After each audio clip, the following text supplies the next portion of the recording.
Today, we will be making our dolls a mini pom-pom keychain. Start by taking an actual keychain, some eye-nose pliers, and trimming off the ends with them.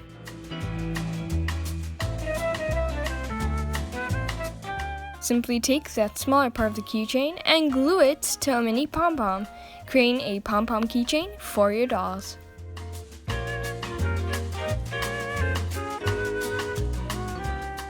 Make sure to subscribe and get crafting.